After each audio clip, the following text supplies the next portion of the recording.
Sir Laurie Magnus is hardly a household name, but is in the spotlight today, put there by the Prime Minister as he tries to work out whether his Home Secretary has actually done anything wrong or is merely being stitched up by disgruntled civil servants, as her supporters say she is. Sir Laurie is the Prime Minister's advisor on ministerial interests. Let us try to work out what he has got to work out now with Dr. Hannah White, the Director of the Institute for Government, who is on the line. Good morning to you.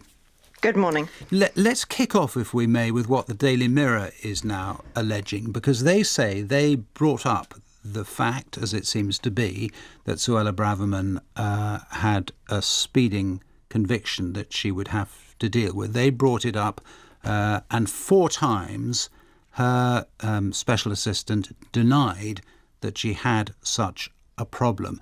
Is that the denial by someone working for you as a minister of something that seems to be true? Is that in itself problematic for her? Well, there is a problem with people who are employed by government. We would expect them to tell the truth in briefing the public. But I think the main problem which has been identified, which has been alleged, is whether the Home Secretary was seeking some kind of personal benefit in this case that she wouldn't have had if she hadn't had her public position as being Home Secretary. And that would be what?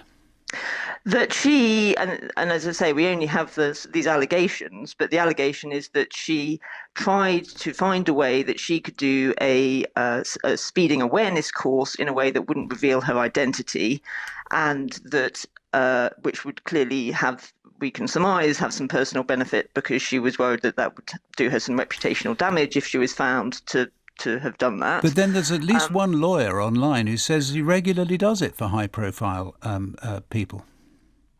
Well, there's a question whether or not he regularly does it. There's a question of whether that would be appropriate. I mean, is there a good justification for a government minister to be able to have that benefit of protecting their identity in that context?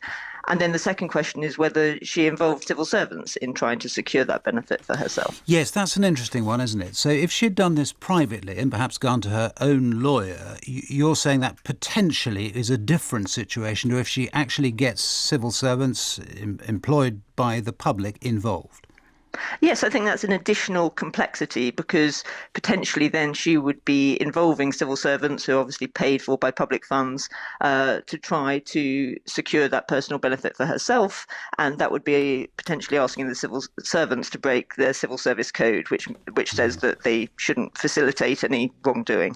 What does the civil service code, though, tell us about, just to go back to what I started with, if someone, I mean, I'm not suggesting necessarily this is the case, but this is the allegation in the Mirror, basically that her representative, her political representative, told lies on her behalf.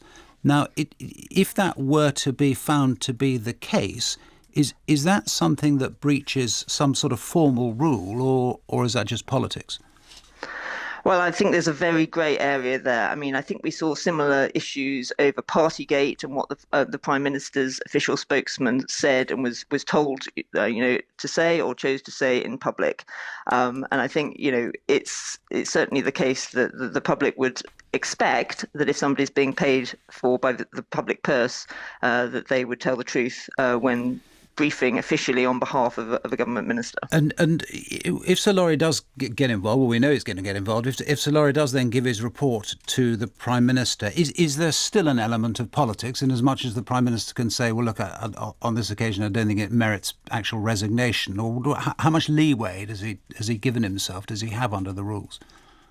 The Prime Minister has absolute discretion. It's his ministerial code. He can decide, after looking at Laurie Magnus's report, if indeed he asks for a report and doesn't just seek his advice on this occasion, that whether a breach has happened and what the sanction should be, because there are many different sanctions now under the code. He could, short of resignation. But I think we also have to be conscious here. This whole affair is mired in politics. Obviously, Labour are crying foul, but there are also, politics here about whether Suella Braverman wishes to continue to be Home Secretary, whether other people wish her to continue to be Home Secretary. So we have to question all the motives, I think, around these sorts of briefings. Yeah, fair warning. Dr. Hannah White, thank you.